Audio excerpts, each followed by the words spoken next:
Call to order. I always do roll call before flag salute. Is that okay if we stick with that? I see flag salute. Flag salute and roll call. You can do it. Don't worry. This is wrong.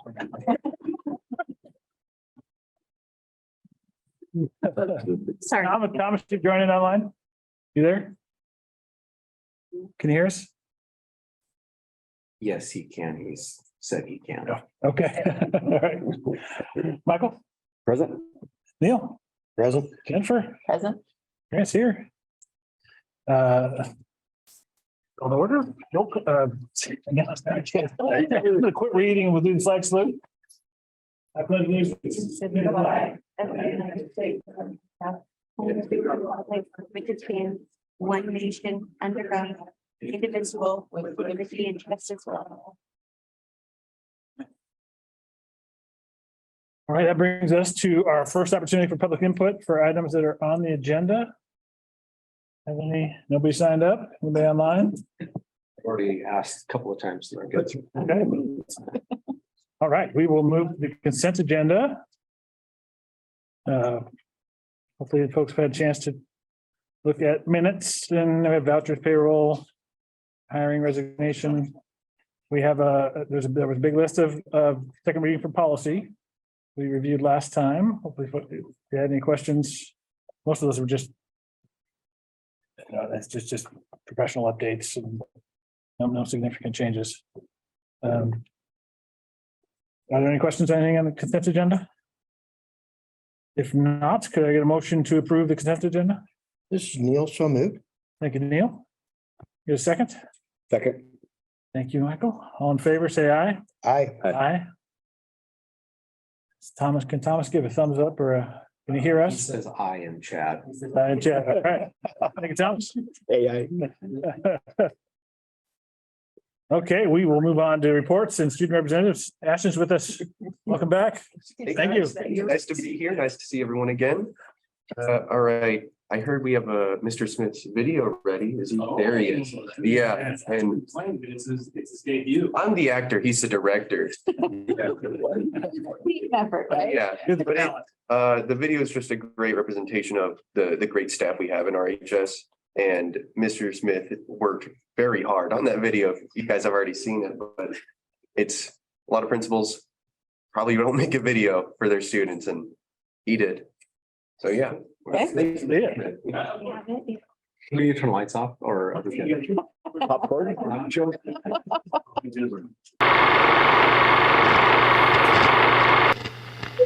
This is Rochester High School breaking news.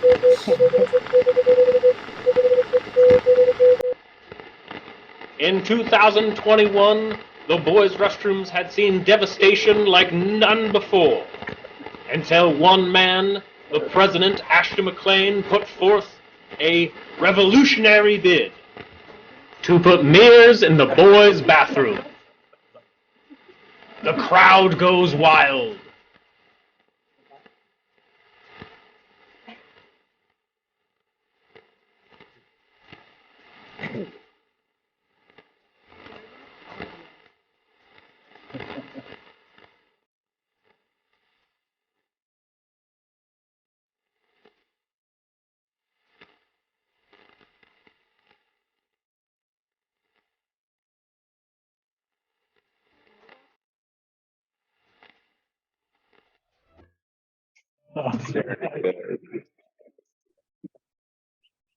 Great, Ashton. Yeah. But what? The mirror installation went well. They're still up.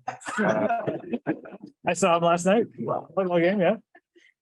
But the college and career night a couple weeks ago, it was about teaching students how to get ready for college and parents with first-time seniors. My mom took most of the, where is that one? Yeah, but she took most of the notes, but it was fantastic hearing about what scholarships you could get. I was told to bring a story. I don't really have a story. I was just told what this one student, this lady had a student, she applied for Asian American scholarship. She got it. She was not even Asian American. And from that story, I was like, I could just apply for anything and everything. And as long as I try, I might get something out of it. Yeah, I have nothing to lose. So yeah, that's what I got from that night. Homecoming was great and the homecoming game went fantastically. I was in the concession stands for the homecoming game night and it was just very positive. We were being rushed, but we stuck together and we served those churros and pretzels. And yeah, but today was the Renaissance education thing for leadership. And Mrs. Sirdal was nice enough to invite me. And if I did not go to this, I would not be a better person in a month from now because I learned so much from today. It was crazy. The main theme of today was how to create a community in school and effective ways to do that. I wrote too many notes to say anything specific, but yeah, what they show these things like respect, recognize, reward, and then reinforce. He explained it.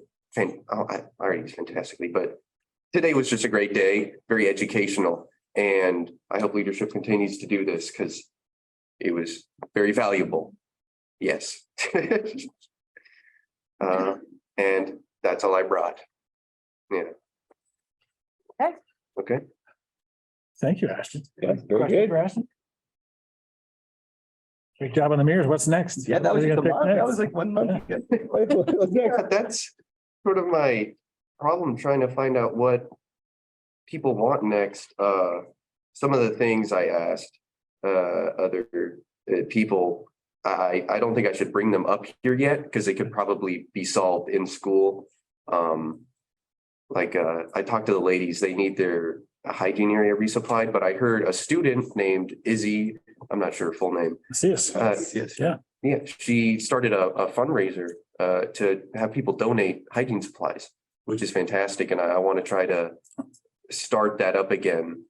Yeah, with help from some students, probably Equity League or, ladies, not me, but yeah. Great. But I don't know what I'll ask for next time. But be prepared. All right. Keep up the great work. Thank you very much. Thank you. Awesome. Okay, we will move to principal reports. Want to start with primary? Yeah, yeah. Would you be Vanna again, sir? Oh, look at that. We are improving reading and instruction. So, there are 3 R's. It's not been anything new to the school board or anyone else. That's what we focus on is the basic foundations. And these are the learning targets that we've had specifically around the science of reading. And the one that is bolded the 4th down, knowing the why behind what we are teaching impacts the how we are teaching it. So this science of reading that Joey Easley has brought to RSD, she has gotten such an incredible background and knowledge in the actual science behind reading that. She's given a couple of classes over the summer and it comes to 12 hours of instruction all told. So we have, if you could give us the next picture, pretty please.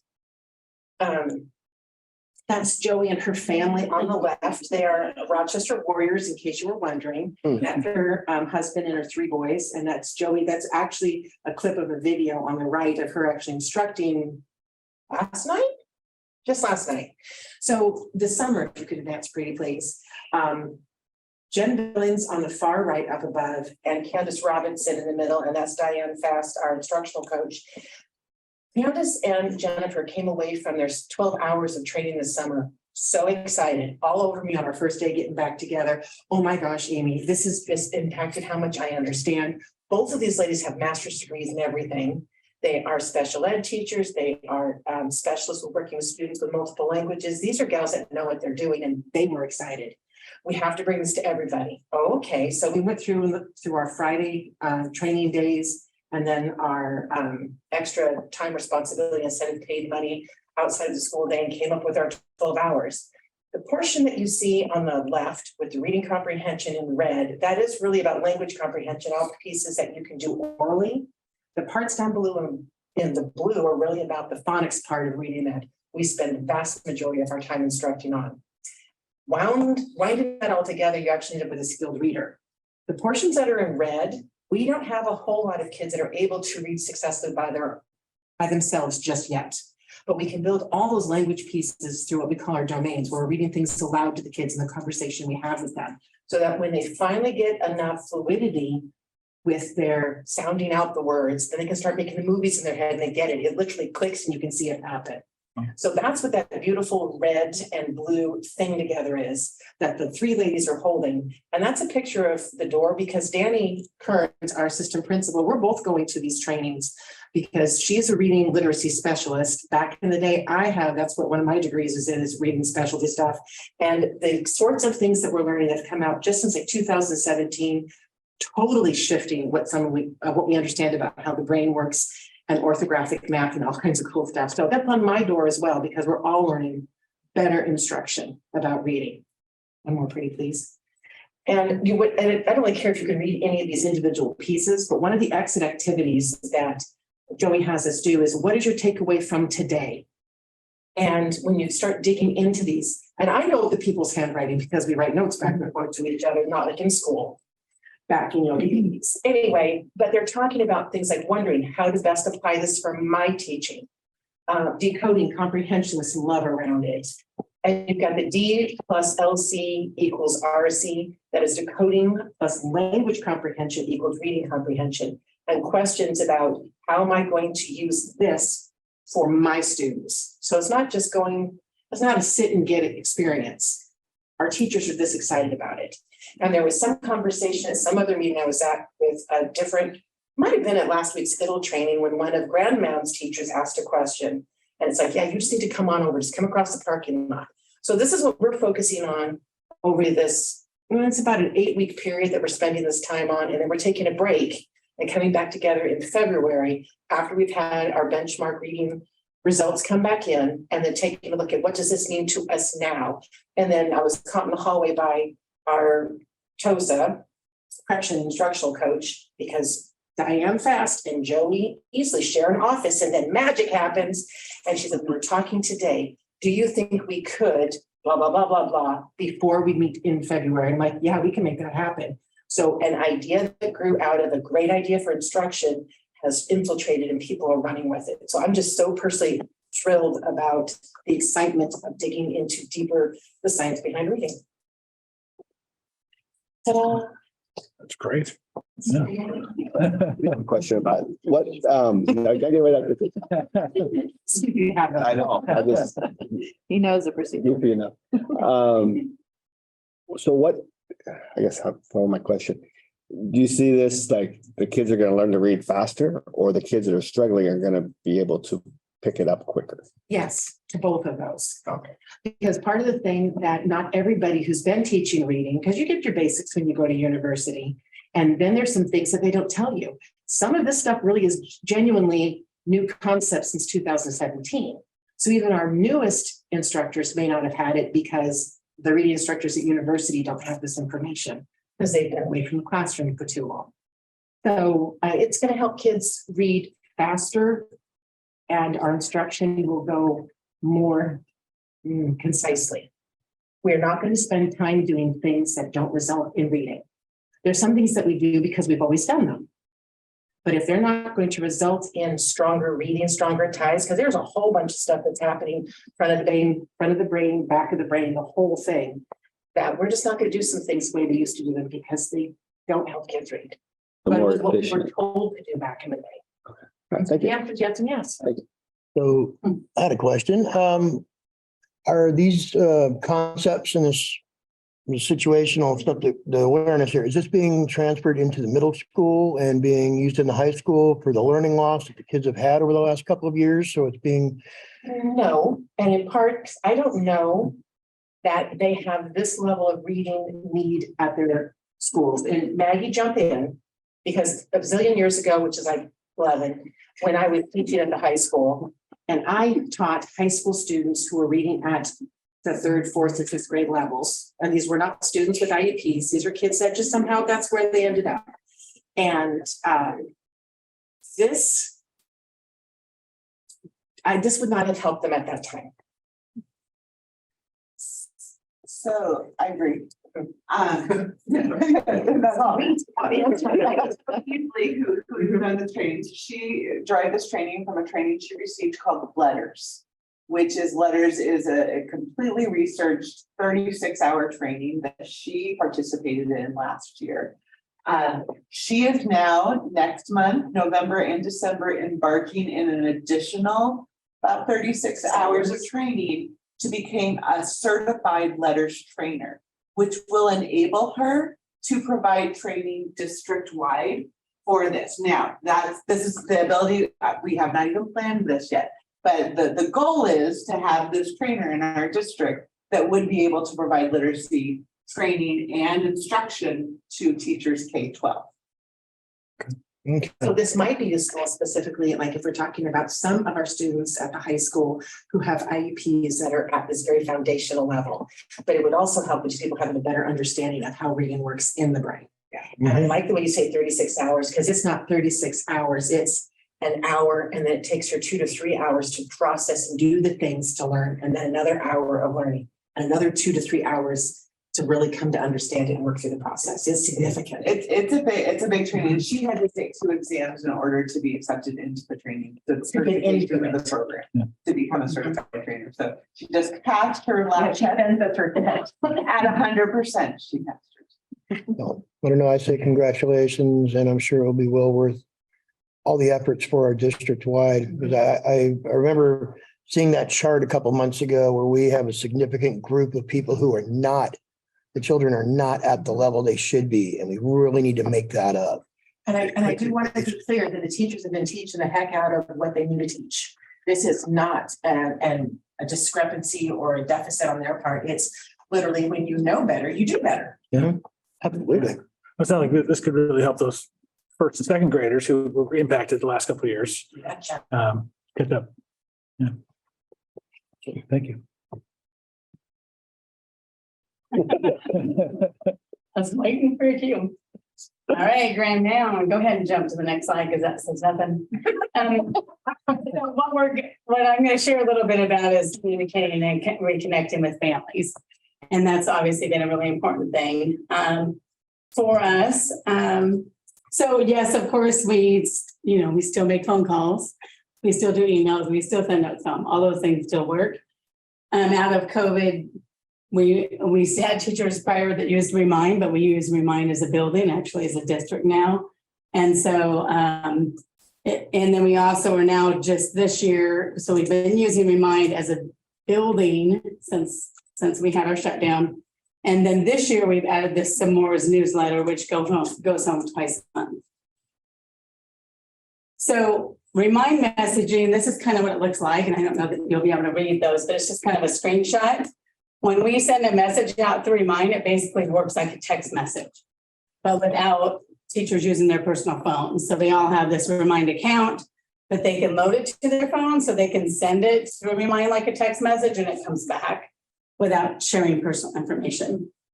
They also can do that messaging right from their computer as well by logging into Remind. So whatever format's convenient for them.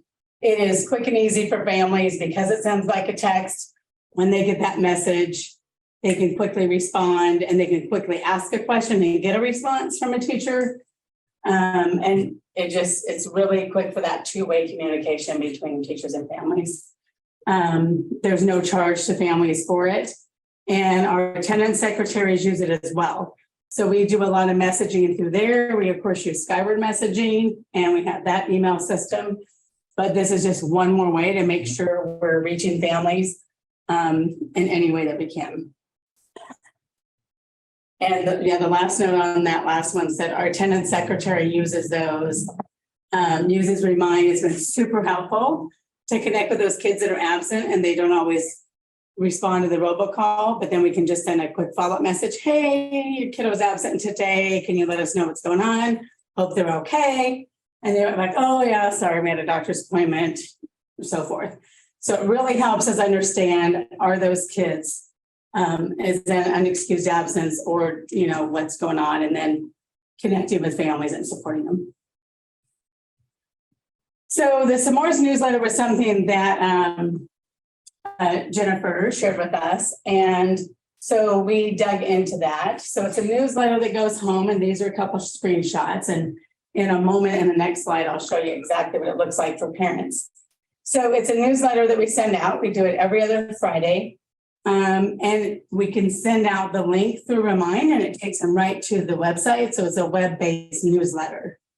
It goes out in Messenger. And then we also can share it on our social media forums through Twitter and Instagram. And when the parents click on it, they can translate it into 133 different languages if they so choose. But just one click of a button and it switches it all. It provides good details for us too. So normally when we would send a newsletter home in paper print, parents might get it, parents might not. Many of you are parents, you know how that goes. So what's really cool about S'mores is we know how many people have viewed the newsletter. We know how long those families have kept that newsletter open. And then also there's even a feature where they can RSVP. So if we're telling them about an event, they have an option to RSVP and say, yes, we're coming. Now we know that that's not going to be perfectly accurate. It's not a wedding invite, but you know, Makes sense. it leaves kids in the ballpark of what to expect for certain events. So that's kind of a cool feature. And then these are the links to the different newsletters we've sent home. So Justin, if you would just click on the first one, this was our most recent one. So when the parent opens a page, that too, because it goes home through a Remind as well, they can click it right on their phone. It looks a little different, but it has all the same information. So Kelsey Lincoln is the one who creates them, our assistant principal. So that's why her name's there. So great day to be a warrior. This was our welcome when families came in for conferences. Keep scrolling, Justin. And then so there's information about the fall conferences, the Veterans Day, assembly coming up. We have a thing called Have a Your Way Day. So that's kind of a poster and explanations about that. We have a Have It Your Way Day parade where the kids get to dress in any way they want. We're going to have a little parade that parents can come attend. So you can see the little RSVP section there. And then always at the bottom of the newsletter is a bunch of upcoming dates that might be of interest to families. So, and then they can also respond in here as they can through Remind when we send this out. So just another way to have that two-way communication. Any questions about any of that? What do your metrics look like? Thank you, Justin. Right up there, where you see that little eyeball. So 198 people have looked at that. This particular one. Yeah. And now, you know, the data is not like I have, you know, we have right now 498 kids at GMES, but that could be two families looking at it too. So we don't know exactly for sure, but it gets us in the ballpark. It's a lot better than the backpack. Not sure it meets the backpack. Yeah. Any other- I think you guys are doing a great job of reaching out to parents. But for the staff themselves, are they feeling, they're not feeling overburdened by getting text and checking Skyward and checking this and then checking that after school hours? The staff? Yeah. You have any so feedback on that? That's a really good question. We addressed that during our shutdown time because it did become a problem. Yeah. Of course, emotions were in a lot different place then. I mean, we were all in a, oh my gosh, what's going on in the world, right? So families were more emotional and wanting to connect in any way that they could. And we were wanting to connect too. So it really kind of happened on both sides. Teachers were also reaching out and responding every time they got contacted because they're wanting to support families because we have great teachers here.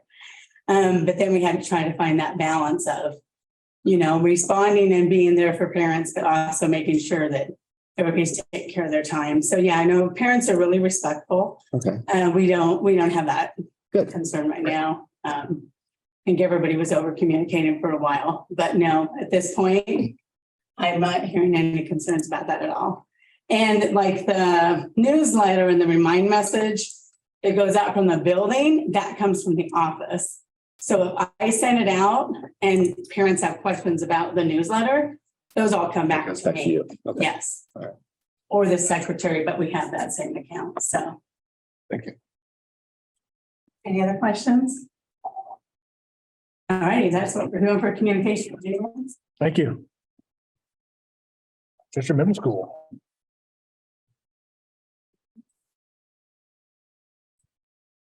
Good evening, everybody. Good. Yeah, don't jump on that. Thank you, sir. So I'm going to talk today about SBA data for 2022 in the spring. And the fact that we kind of, as a middle school, once we get to September and that data is published for all of the districts of the state of Washington, we take a look at that and, kind of do a little bit of a comparison kind of thing. For those of you that know me, I can sometimes be a little bit competitive. That happens at times, and I'm all right with that. I want to make sure you guys know SBA data is not the end all be all to anything. It is a snapshot in time. It gives us kind of a sense of where we're at. It is an item that we consider important, but we don't want to think of it too much as a high stakes thing. We kind of want to think of it as a medium stakes thing. Things like that, things like iReady, things like some of our assessments that we give throughout the school year give us a sense of how kids are doing and how we're doing. And so we want to use it that way. But we also like to compare ourselves to our neighbors and see if we're like crazy out of the ballpark. So what you have is all the things you can see on the slide. You don't need to look up there, but for those who are viewing from home, you might want to look at the slides. These are the math scores for our 6th, 7th, and 8th grades ranked against many of the school districts that are around us and within our league, and a few that are outside of our league. And you can see that we're in the top half on all of the 7 assessments that we take. We take language arts, we take reading and we take math for 6th, 7th, and 8th grade. And of course, we take science for 8th grade. So roll the next one. Oh, on that last one, we fell short of the state average in all of the areas, in some cases just by a little bit. No, in all of the cases by no more than 5%. Rolling on to language arts, our 6th graders actually beat the state average in language arts, which was great. Our 7th graders in language arts didn't quite get there, and neither did our 8th graders. But again, in the area, a 4th, a 3rd, and a 5th.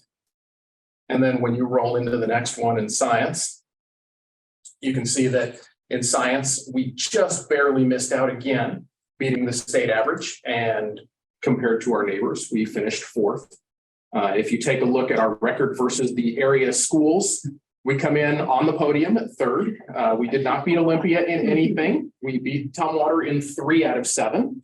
We beat Montesano in 4 out of 7, and going on down, you can see how that goes. Again, not trying to be too competitive, but one of the things that we look at are things like, we missed a couple of tests by less than 0.5%. That's one kid in the grade level.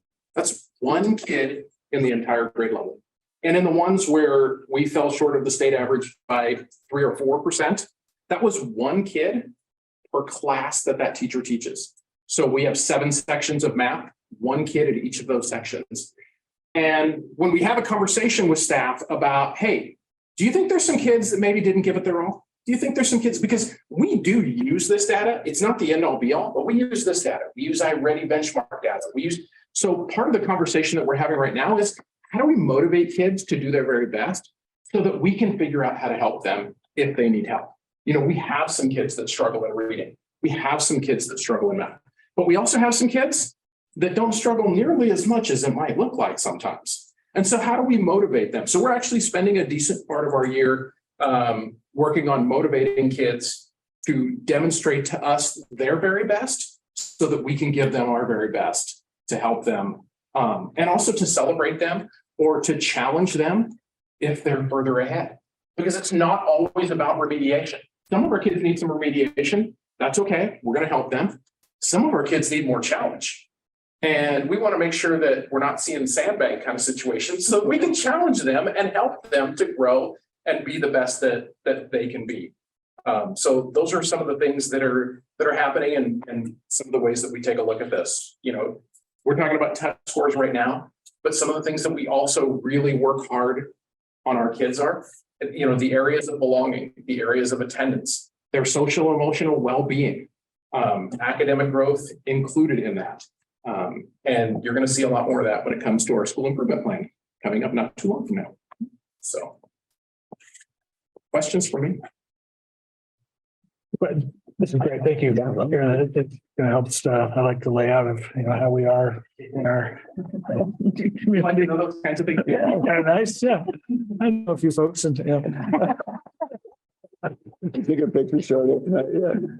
I was wondering, is the assessment similar enough today as it was in, say, 2019, where we can kind of see how we scored 2019 versus how we're scoring today? Absolutely, and in a broad sense. Now, the kids aren't the same, Right. obviously. Right. So, but in a broad sense, yes, and that's part of our discussion and part of the conversation about our school improvement plan that's upcoming is, as you're seeing nationally, statewide, and certainly here too, our kids lost some math skills being out of school for the amount of time that they were out of school. And they lost more math skills than they did reading skills. Now, they lost reading skills, but they lost more math skills.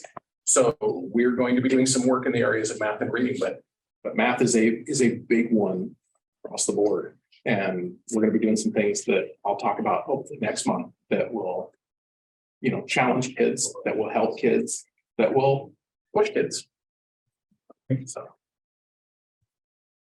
Other questions? I'll Do actually the ask. students see this? Yeah. Do the students see this or just? Not yet. Not yet. And again, they don't publish this until September, and then I have to put it all together, obviously. Yeah. But we get student data beginning in June for ourselves. It's technically finalized about the end of August, but then we don't see neighbors until September. So I just didn't know if it helps with the motivation with the kids to see where they are, or they don't, that's not So something. the SBA will be given again Yeah. in the second, third, fourth weeks or so of May. They're going to see this before that. Okay. So absolutely. And you're working on ideas to how to engage kids. Yes. These are going to be important couple of days when you take these tests, take it seriously. And a great example for that would be, we have a couple of kids that didn't do so hot on this, didn't do so hot on their fall benchmarks in iReady. Grades were iffy. We put them in a class where we could try to work on remediating some areas that had indicated that they needed some help. They quickly demonstrated that they'd sandbagged. And we're like, and so in a week, they won't have those classes anymore. We'll be moving them out. We've got some other kids that could use some help, or at least we think they could use some help. And we will be moving those cherubs in. And so that's how that goes.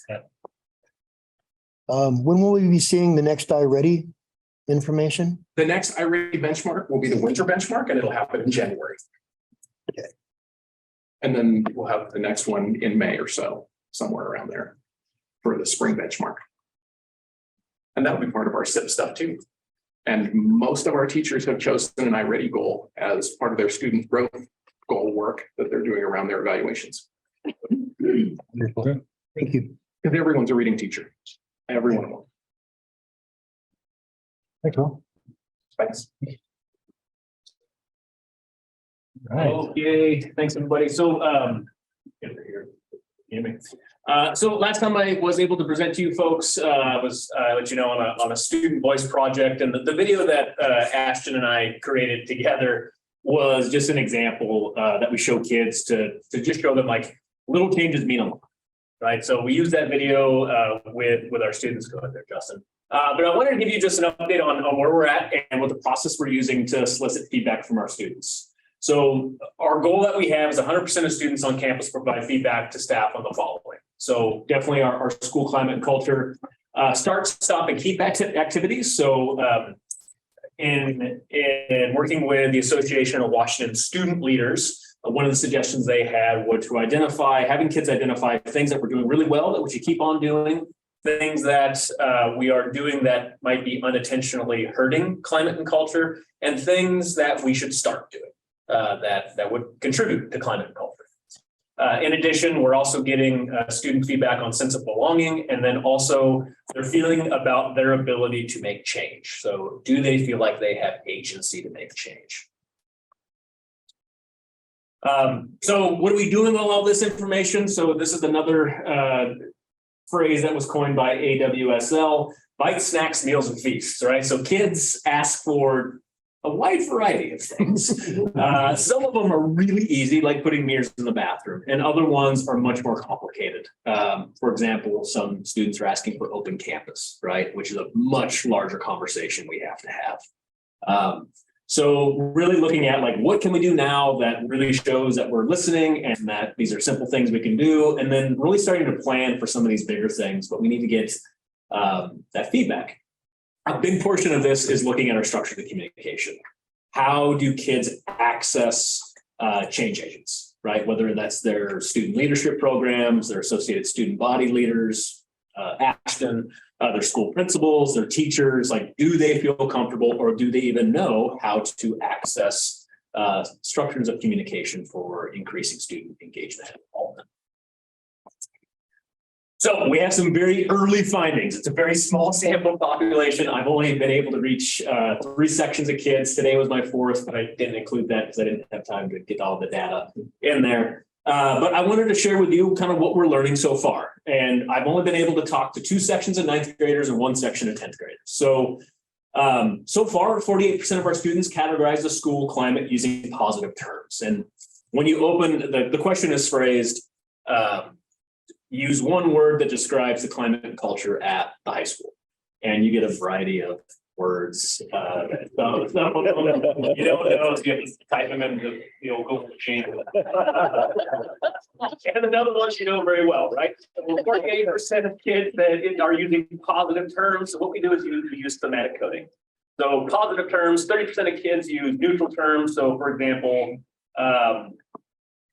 was one of the terms I saw today, right? So that's kind of neutral. And then 21% of our students categorize using negative terms. So scary, boring, things like that. So that's where we're at right now. But adjustment. These are the two questions that come after that is 49% of students feel like they have a voice to make change on campus. So 50% of our kids feel like they can find somebody who will listen to them and provide change. And 42% of our students feel like they have a sense of belonging on campus. So again, this is all baseline data for us to take. So underneath the 3 things of what we should start, stop, and keep, we use thematic coding for this as well, because there's a lot of different ways to say the same thing. So you have to identify kind of what that qualitative data is really saying. So the big 3 things so far, and again, very small sample size of freshmen and sophomores, they really like that we greet them at the door, right? So they specifically like being greeted when they walk into the building and being greeted warmly with their name. They really like our Warrior Pride tickets. They like our raffles. You know, some of them say we need better prizes, but they like that. They like when teachers recognize that they're doing the right thing.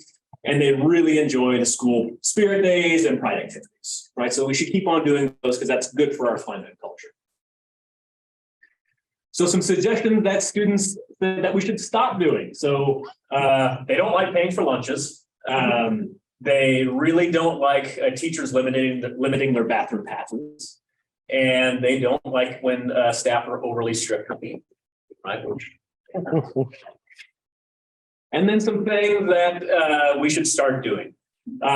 They want more choice for lunch items, right? Which is, again, one of those maybe bites or snacks that wouldn't necessarily be too hard to like ask for kids to have more choice. They want to see field trips come back. They want to be hands-on. They want to be in our communities. They want to see things firsthand. And then overwhelmingly, they want some better Wi-Fi in the school building. I don't know if it's better Wi-Fi or if it's just less restricted Wi-Fi. We'll have to dive into that a little bit more. But that's what they've said that would really contribute to a better place. Right.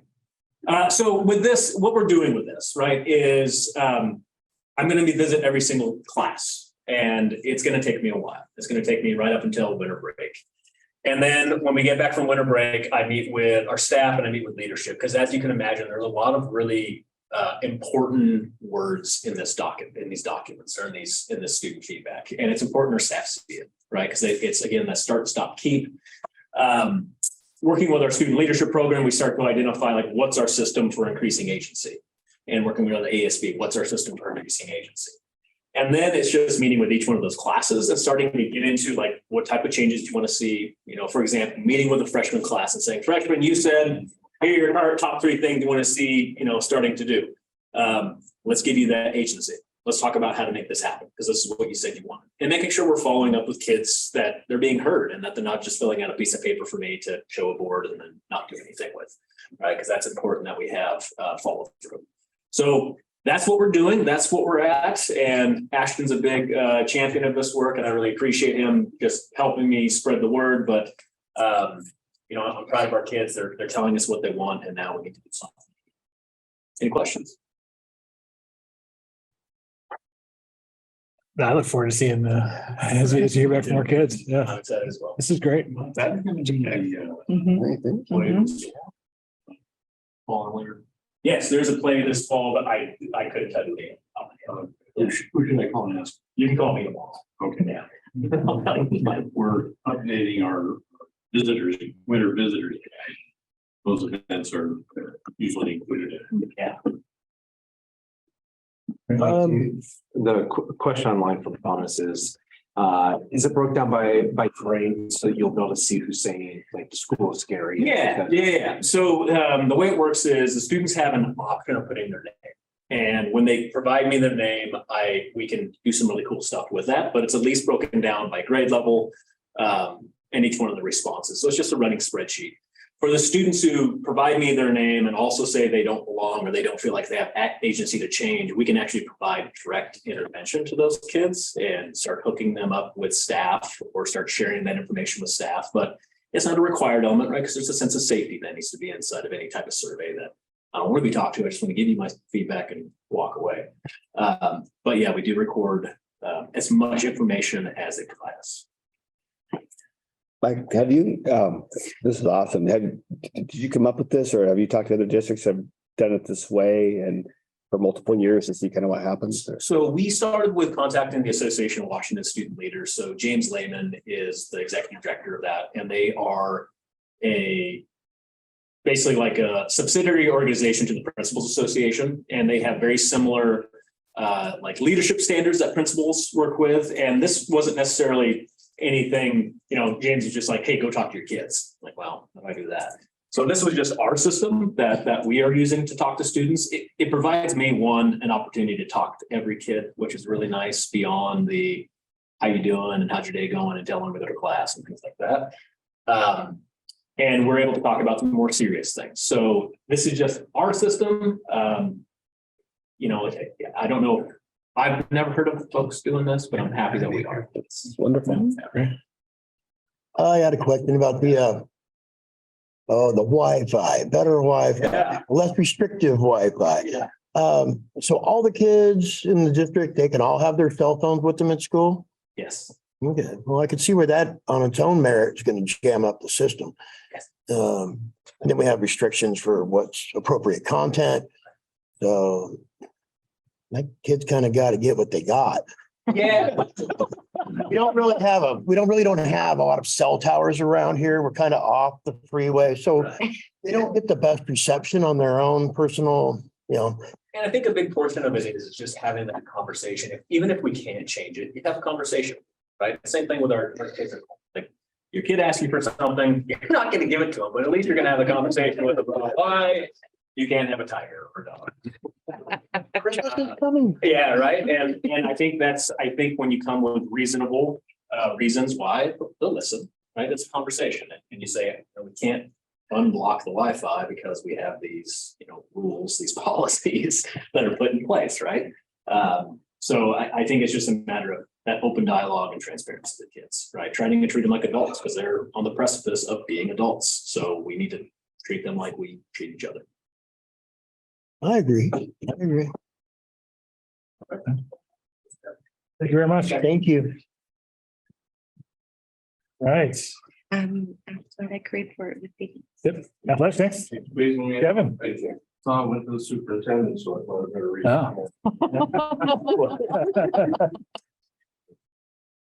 Good evening, everybody.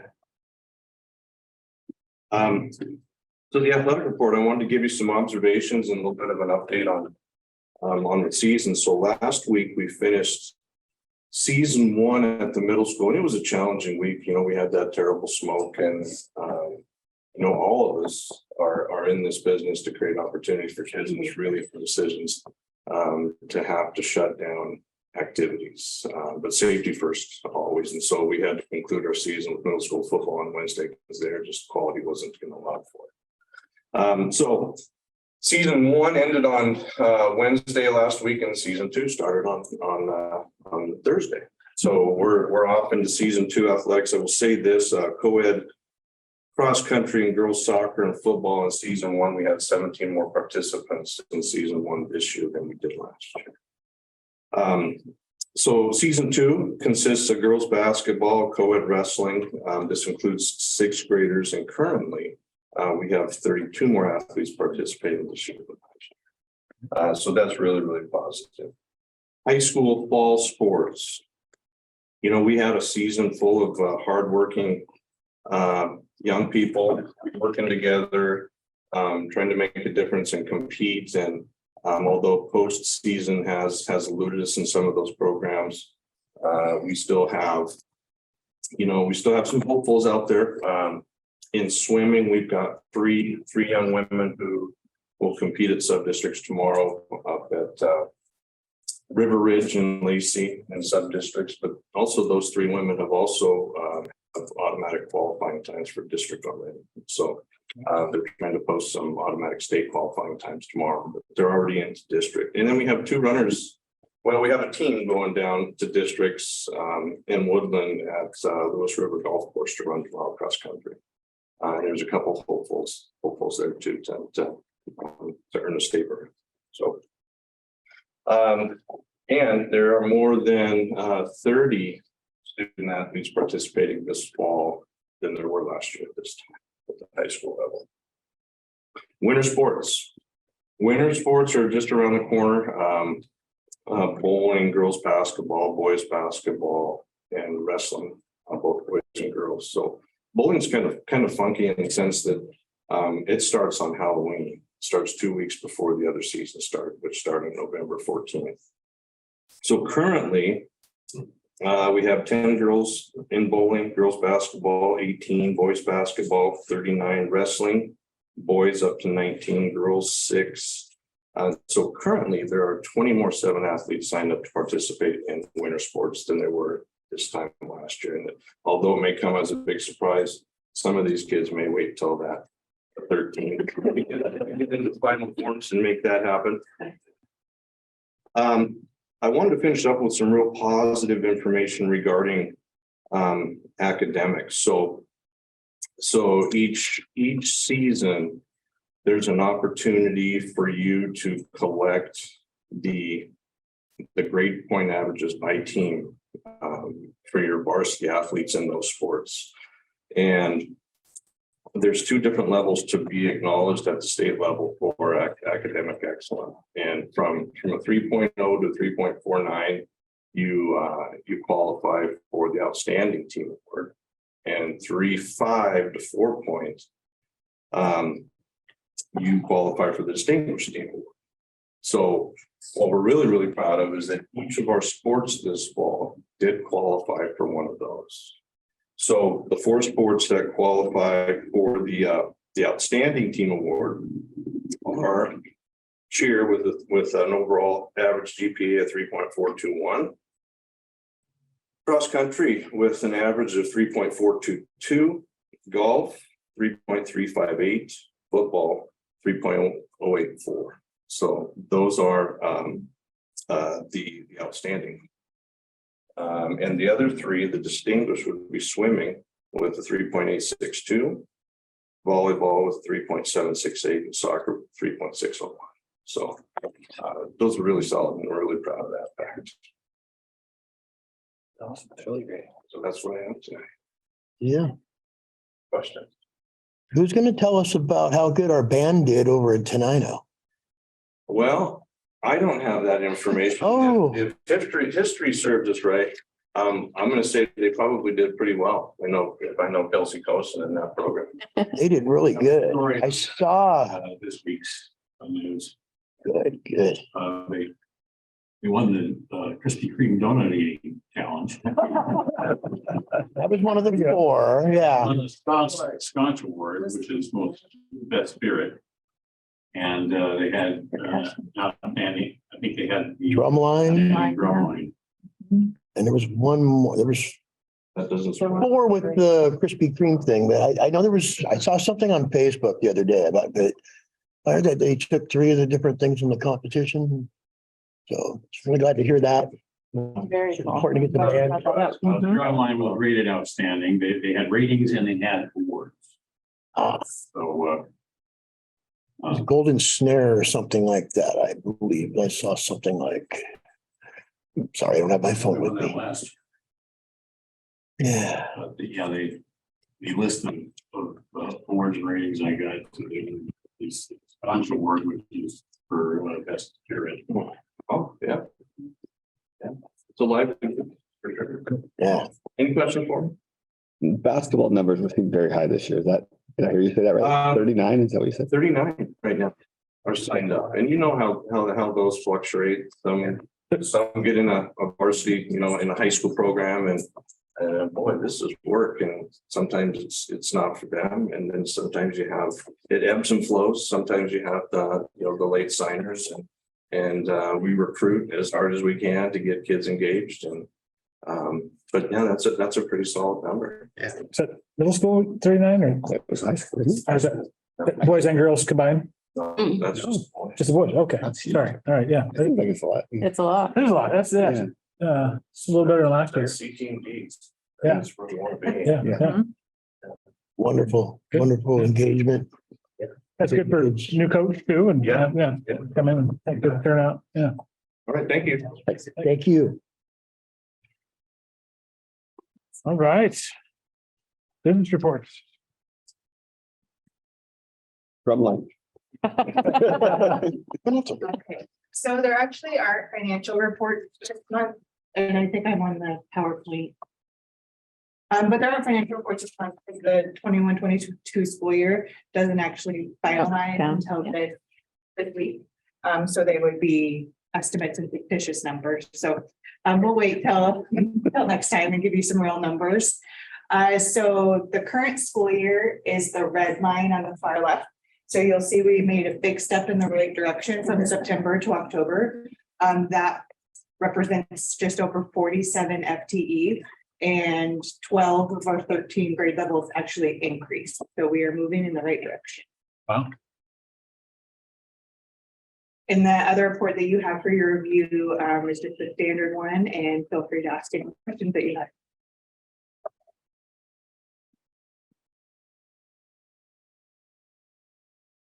No question, I don't see anything that Nope. unexpected, that's great. Okay, good, Yeah, good, yeah. thank you. Thank you, Joe. All right, Jennifer. All right, so just I will state it again. I think I've mentioned it in previous board meetings that this has been one of the best starts of the year in a long time, right? And it's just such a good feeling to have our kids back. I'm going to go ahead and move to the next slide. In person, able to do all kinds of activities again, engaging with each other, connecting to each other, to the school, to activities in all different types of settings. It's really a good feel. It's a lot of work. We also we're still working with some behaviors with some of our students, and some kids are still acclimating back to being in school with a lot of kids. So we're still working with that, but there's a lot of smiles and a lot of great work going on with kids in our buildings. Right here, you see that we had TK visiting a pumpkin patch, which was actually created right outside their portables there. There was pumpkins that were supplied, and you can see the kids, they were very, very excited to be able to go out and get pumpkins and pick up their own and take them home. And I believe they took them in and things. Yes, they did things. As Kevin just noted, there was a really good fall athletic season. There's a picture of the soccer team out on the field on Saturday, and that was a great day. It was a senior students acknowledging and bringing up their parents to introduce them on Saturday. It was a gorgeous game gorgeous day for a soccer game. And I know all of our other athletic teams in the fall had really good seasons from our middle schools all the way up to the high schools. And it didn't mean that they won everything, but it meant that they were out there playing and participating and smiling and having a good opportunity, to engage in just working together again. So it was such a good feeling at the football games, at the basketball, at volleyball, wherever they were out there playing and connecting. We had conferences the first week of October, had really good attendance, about 92% attendance in our middle school and elementaries, with our families coming in. And heard a lot of good things from parents, being able to come in and have conversations with parents and catch up on how things were, how kids were doing academically. It was a different conversation than what we had at the beginning of the year with our success conferences, but and a really good time for us to connect and help our parents understand where our kids are academically and what they could be working on. Our high schools also had the conferences. They had about a 60% attendance with a better attendance rate at the freshman and sophomore level, probably no surprise. But we continue to look at our high school conferences to see what do we need to do to get more of our parents in to engage with our kids at that point.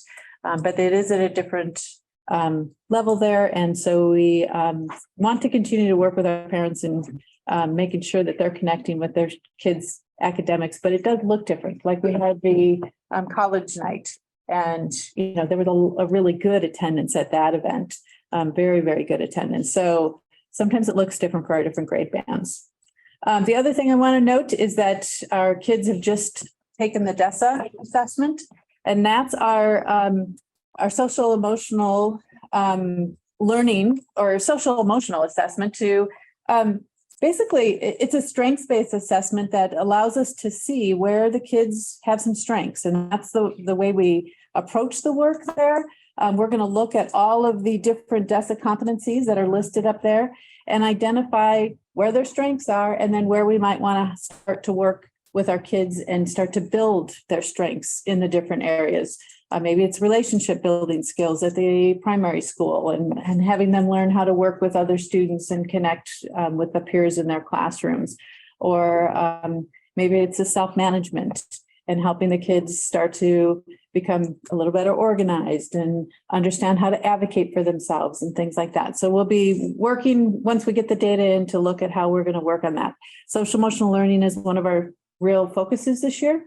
Equity we worked on last year, but we're kind of tying the equity focus into our social emotional work this year and making sure that our kids are just have the skills necessary to be really strong and proactive in speaking for themselves. And I do think that's another piece with DESA that I hope to see us use this year, is allowing for our kids to use the DESA results. And the DESA results are in such a manner that the students can look at it and see what their personal strengths are and their emotional strengths and where they can grow and build and work to become stronger in those areas. Next, we have Veterans Day assemblies. They're all on November 10th. Would love to have the board come out and see them if you're available. And the times are there, but you're all welcome. Anybody from our community is welcome to come in. Really would love to have you and to celebrate our veterans. And then safety. So sadly, we've had another school shooting in St. Louis. And so, it just reflects on, or it makes me reflect on the work that we're doing in the district to just enhance our safety and security in the building or in the district. Justin's going to give you a quick update on some of the access control pieces that we're working to have put in and ready to go not very soon, but soon. So the update on access control, which would be the card readers for door locks and the intercom system to allow people in front doors as we get to that point. All the wiring is in place. All the motion sensors for the access control swipes are in place. We are still waiting on items to be shipped for the intercom and video phones, as well as many of the card readers. So the update I got is it'll be December, January is what they're looking at right now. There was a school district that ordered a month ahead of us. And they still haven't got those supplies for that district. So that's why they're looking at that time frame. But as soon as they do have the items, it's only going to take them about a week to do the install and then another week to do the programming with us. So it will be once all the supplies get here, it should be a pretty quick to get off the ground and get going. So great. I think it is important to know when we talk about access control, our classrooms are locked and our teachers are doing a great job of keeping their classroom doors locked, which is a change. And there are some challenges with that. But I do think that's worth noting that our kids are behind a locked door in the classrooms. And then we have fencing, and it actually is going up. And Shauna has done a great job of showing us where the fencing is going in. This will actually be shared with families in a newsletter soon.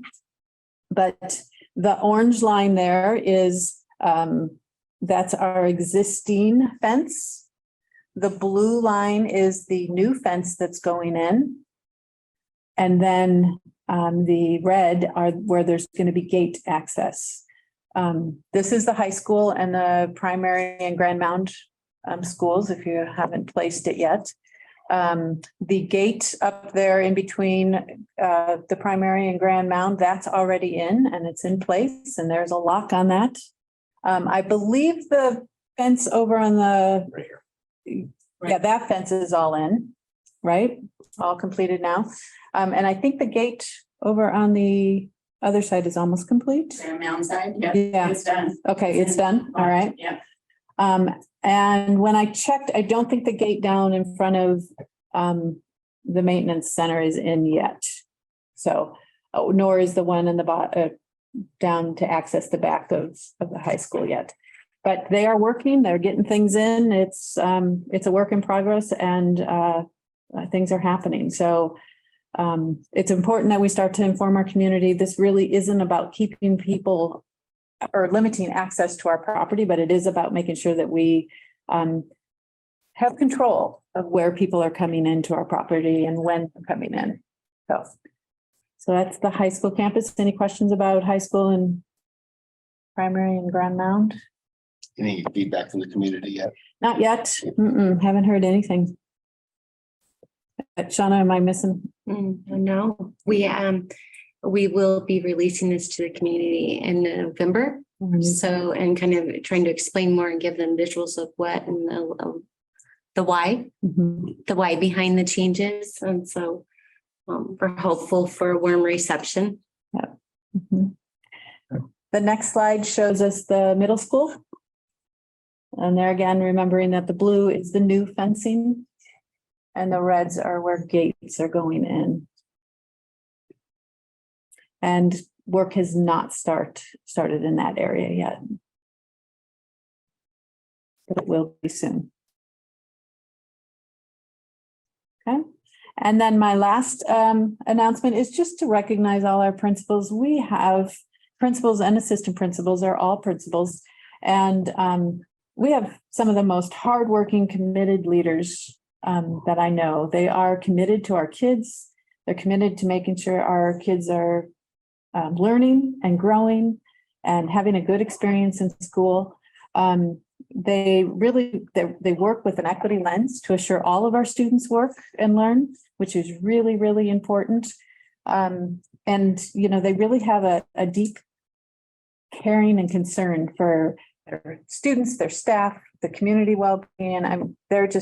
They're all about making sure that they're providing a high quality learning opportunity for our kids and preparing them to be members of our community. So I wanted to make sure we recognized them. It's a great team, and I just want to personally thank each one of them for what they do every day. Thank you. Thank you.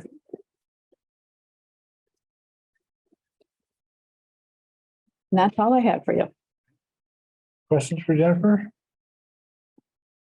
All right, if not, I would propose that we take a 5-minute break. And during that break, administrators, principals, thank you for being here tonight. If you're welcome to stay. You're also welcome to end a long day. Ashton, thank you so much for being here tonight. Thank you for having me. Good job. Thank you. All right. Thanks. I did look this up as far as the band goes. Oh, there we go. They took first place in the Golden Snare Off. They took first place in high percussion. And they took the Spirit of Sconch Award, first place. And that wasn't enough. Senior drumline captain Emily Weddle took first place in the donut eating competition.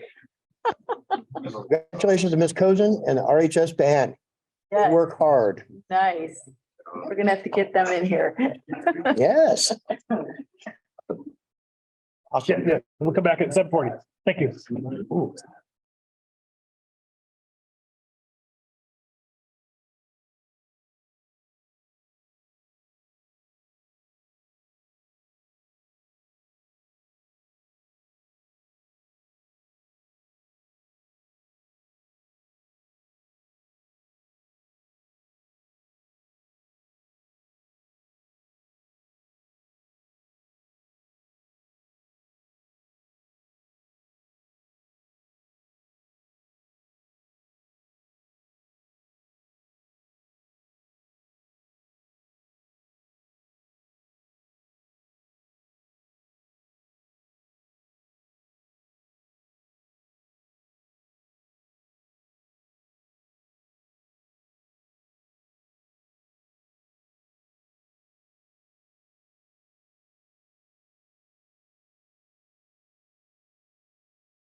We're gonna take a real vacation, not do anything. I'm getting closer. We're back. All right, welcome back. Thank you. We are moving to new business, highly capable program grants. This is just an action item, and if you have any questions, Maggie's here. So, I guess what I would say is that there are really no changes for the 22-23 school year on how we are providing services for our highly capable students. We're required really to present our program to the board. Yeah. That answers the questions you have.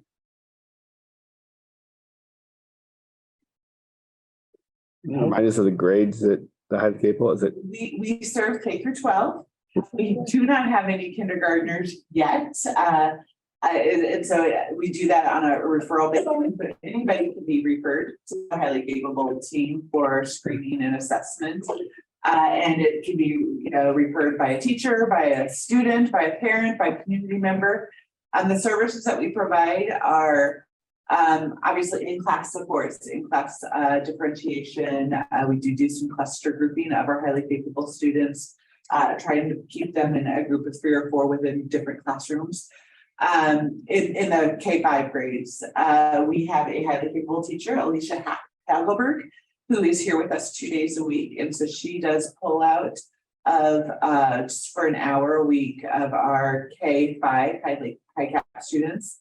6 through 12, obviously we have the honors courses that are there, but then high cap students are also able to attend their first period. We have a clustered high cap first period grade that's co-taught.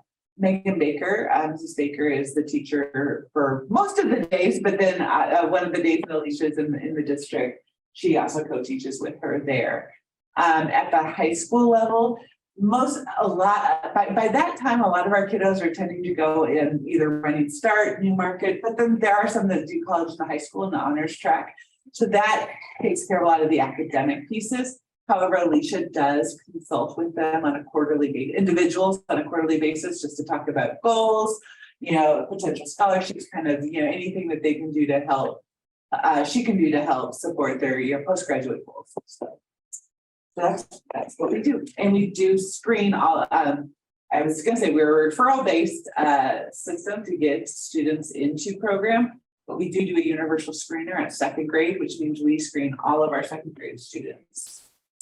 We're in conversations to do that maybe twice, and make that decision. Do it again at 5th grade. Just make sure we do this. Are the numbers of students, total I see 162, is the estimate, is that? That's about typical. So right now, I believe we are at 7.1% of our student population is identified as highly capable. It's a little bit high. They usually say it should be anywhere from 3 to 5%. There's a couple of reasons for that. One, we do have a couple of really big classes that have a large number, 30+ kids in there. That's an anomaly. The other thing that we have been doing, we're in our 3rd year of doing this, is really working on equitable practices for screening our students. So that was something we identified back in 2017, that a lot of our students, the makeup of our program did not match the demographics of our district. So we were disproportionately qualifying students who did not receive free and reduced lunch, disproportionately qualifying only our students who are white students. We did not have the percentage of our Latino students, of our students with IEPs that maybe are twice identified as exceptional. They call those 2E kids. And so we have done a good job in our I feel we have done a good job in our highly capable team of really looking at just not only students that are considered highly capable from an academic standpoint, but have the potential to be highly capable. And so we do that by looking at the local norms, our Rochester norms. So when we enter students into program, they're in the top 90th percentile of Rochester students and of Rochester students within their student group. So we look at the most capable based on certain demographics that we see a gap in. This allows us to identify more equitably Which does provide services a little bit differently, but that's okay.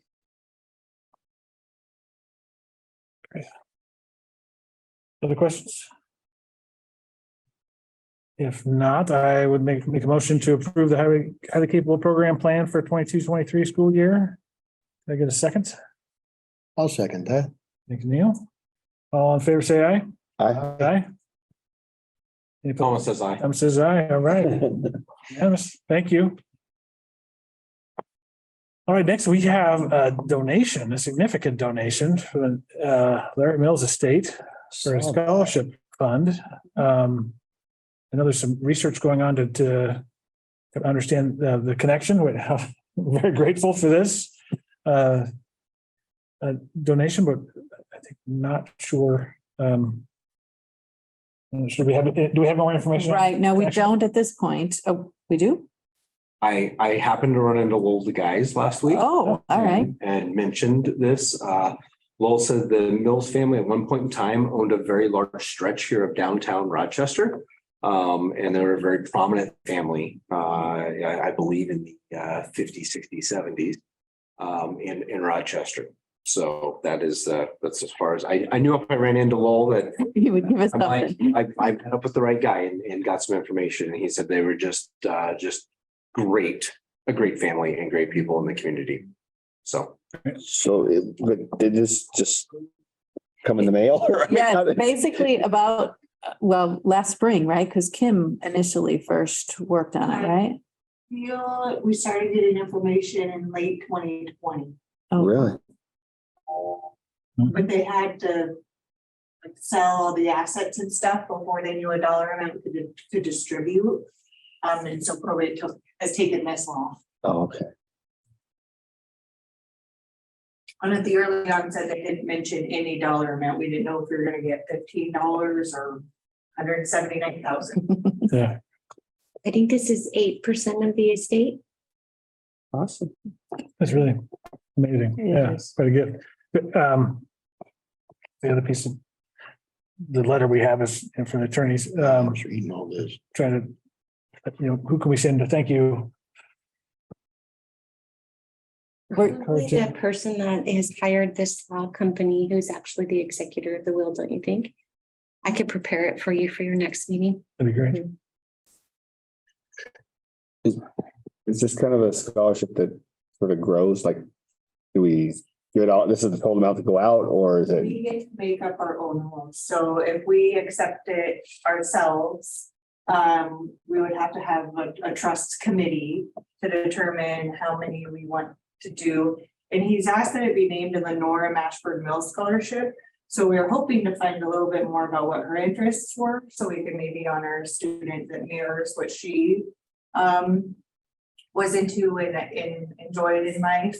But we really get to set up our own parameters on it was literally 2 statements that said 179,752 must be spent on scholarships for Rochester High School graduating seniors in the name of Lenore Mashford.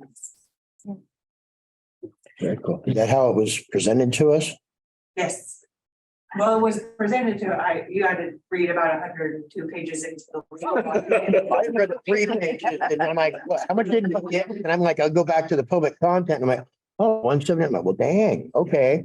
Yeah, just the 3 pages of, okay. And Jill, this will go to the foundation probably, right?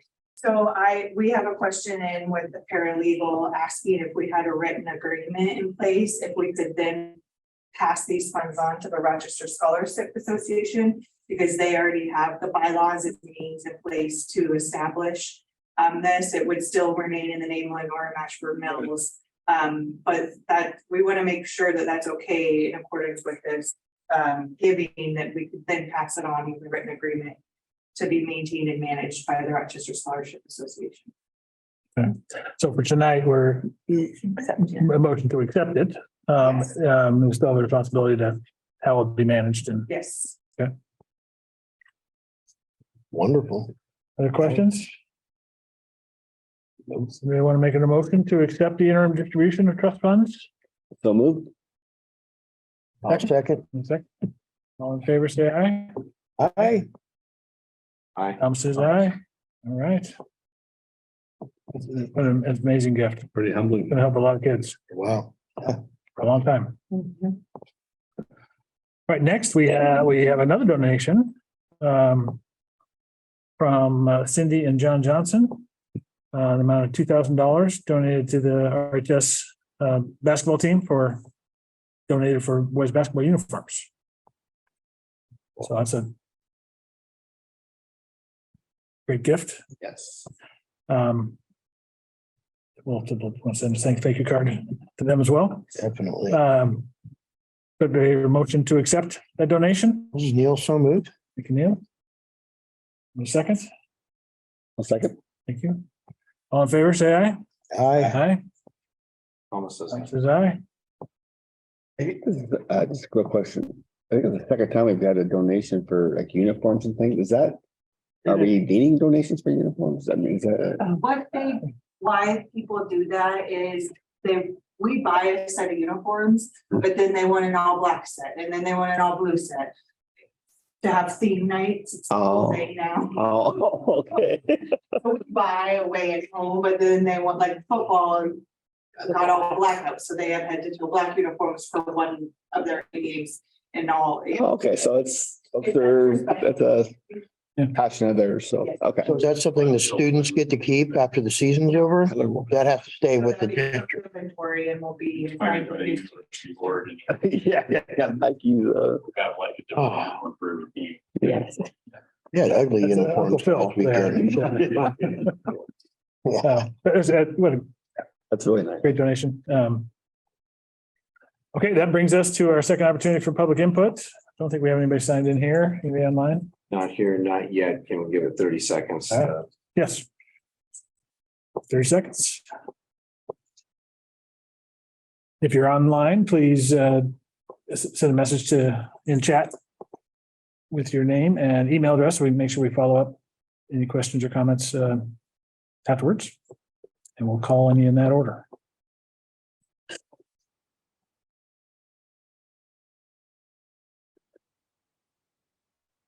Okay. No public inputs. Thank you.